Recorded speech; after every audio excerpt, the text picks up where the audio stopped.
cannot be avoided, and I'll tell you why it's war. Because war is two opposing sides trying to achieve the same goal. Two opposing sides want the same land or the same influence over X land. And the car you want, the Ferrari, you're not the only person who wants it. The reason it's so expensive is because others people want it. The girl you want, the beautiful woman, everyone wants her. It is war. It is competition. Everything about life as a man is war. It is conflict because you are competing against the other men who want it the same, which is why discipline is such an important thing, which is why you must take the pain and add it to the concoction to become as formidable as possible. Life is war.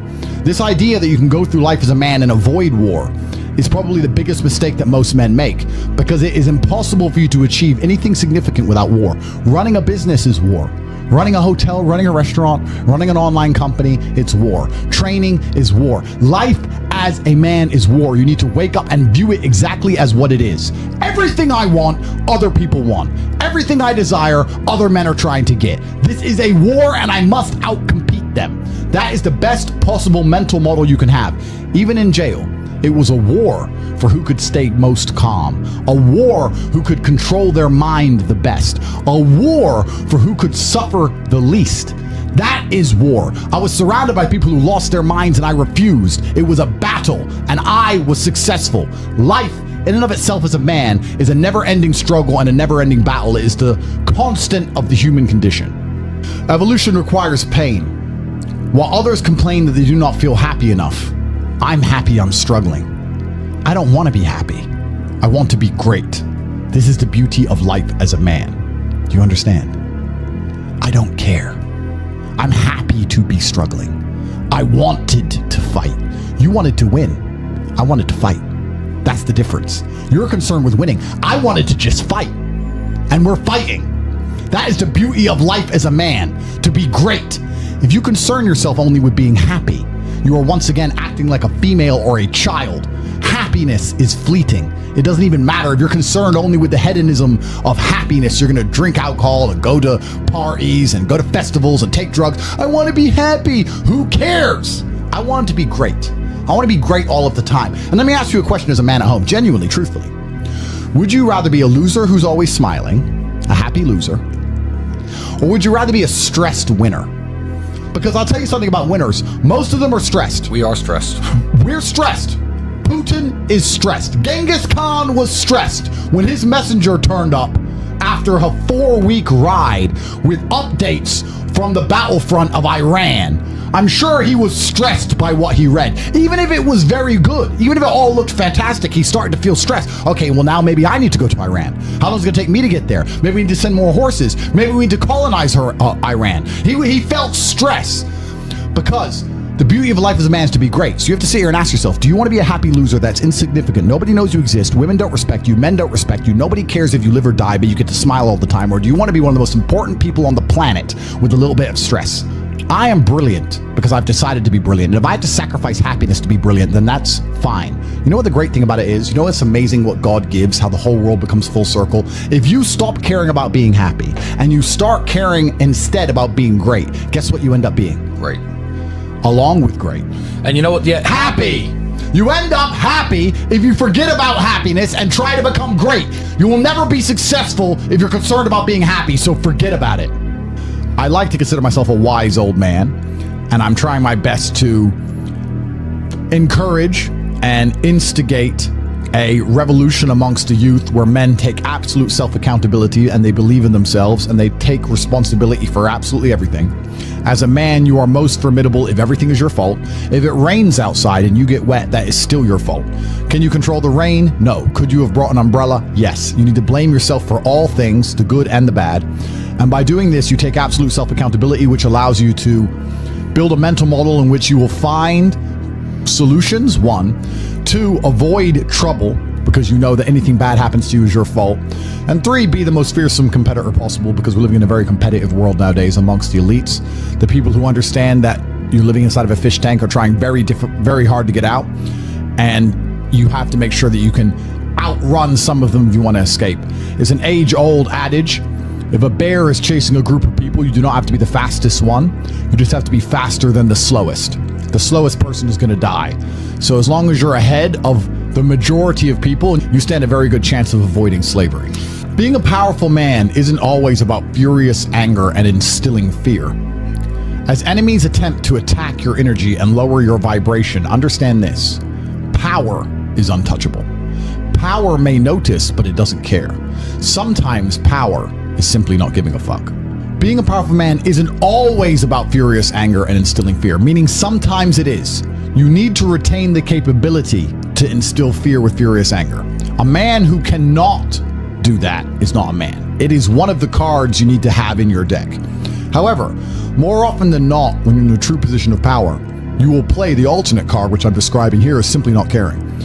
How can you not give a fuck about things? So I'll tell you how.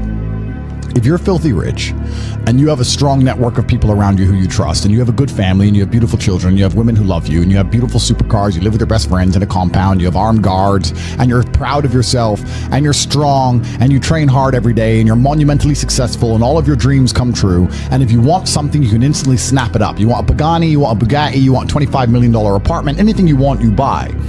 It's very easy to not give a shit about the opinions of people who don't have one fraction of your success. And what these people are trying to do is drag me, I'm using me as an example, but we can also use it for you. When you have true power, they're trying to drag you down. They're not trying to elevate themselves. They're trying to drag you down, which is a very different thing.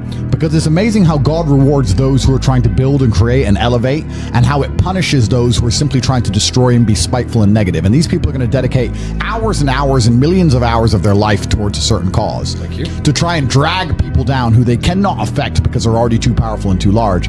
And they're wasting their own human experience, and they're not progressing or advancing themselves in any way. They will stay brokies, and we will stay rich forever. So the lesson here is that you need to get to a position where ignoring people is a move in which you're guaranteed success. You can ignore people completely and they are benefiting you. And that comes from a position of power. And I think a lot of you at home right now, you may not be in our position, but if you're already working hard, you're already going to the gym, you're already training, you make sure that you're getting as much muscles as possible, as much money as possible, you're dedicated, you don't sleep in, you don't waste your time, you don't smoke weed, you don't play video games, you're focused on trying to become fantastic as a person.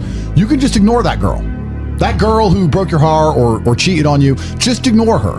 The most powerful move you can make is ignore her. Yeah, you could yell at her. Yeah, you could try and make her scared of you, blah, blah, right? That's not going to work. The powerful move is just to completely ignore her because you're on your ascent.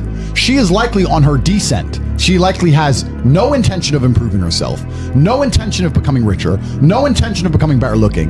Time is against her. As she gets older, she's going to lose her looks. You're going to continue your ascent, and she's going to have to watch you for the rest of her life be the man that she could have been with that she's no longer good enough for. The best thing you can do is simply ignore her. That is the powerful move. And it's the same with also men. It's not even a gendered argument. There's men who want to be your friends right now, who wanted to be your friend, and they did something wrong to you. And if you're on the right path doing the right things, karma, God, the universe, whatever you want to call it, is going to teach them a lesson for simply failing to be a good person to you while they had the chance. But when you have a whole bunch of money, you take care of the people you love. And that's the masculine prerogative. And even my brother and I, anyone who's been loyal to us, who's on our team, we monumentally reward. And everyone who ever displayed cowardice or sold us out or made mistakes massively regrets it because they see how well we treat the people who are close to us. If you lack somewhere, excel somewhere else. Counter your weaknesses by honing other capabilities. If you're ugly, become filthy rich. If you're poor, be as strong as an ox. Life is unfair. The primary focus of your energies is to balance the books. And there's two different ways you could interpret that. You can, obviously, increase the attributes that you are lacking. If you have the ability to train, because a lot of people don't. Some people are born without arms and legs, but you, with 2 arms and 2 legs, are sitting at home jerking off the Pornhub, flabby and fat. If you have the ability to train, you should be doing it. But also, you know, there are some things that some people are just better at, and you can counteract that problem by teaming up with people who compensate for your weaknesses. People who are strong in areas where you are weak, and you team up with people where you are strong in areas where they are weak. I don't think between the people in this house and our group of friends, we lack anything. Correct. Anything. Correct. Literally anything. We can sit as a group and have a conversation about anything with anyone in the world and give useful insight and change people's lives for the better, because although I am not perfect, our team compensates one for each other. And that's the point of brotherhood. So excel in one area if you lack in others. I have people say to me, Andrew, I'm short. What do? I'm short. Okay, God made you short. Fine, good. Doesn't matter. You can't change it. What you can do is become as strong as an ox and become filthy rich and monumentally important and extremely influential. You can do that. People say, I'm poor. You should be strong. Oh, I'm strong, but I don't have any money. Okay, then teach others to be strong. Yes. There's always a way you can take your advantages and use them. And by teaming up with other men, other people, you can build a team in which there are no weaknesses.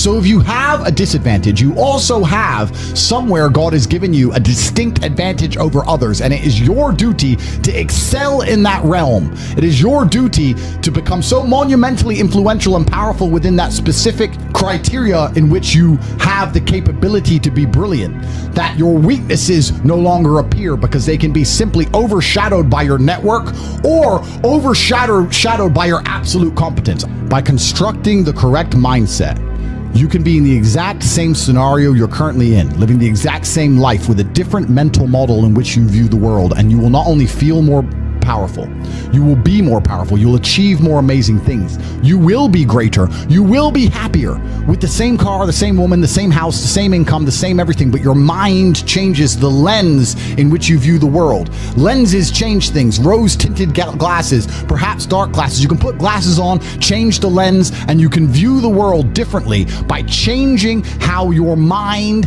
is constructed and put together and the way you view the world. That is the point of mental Aikido.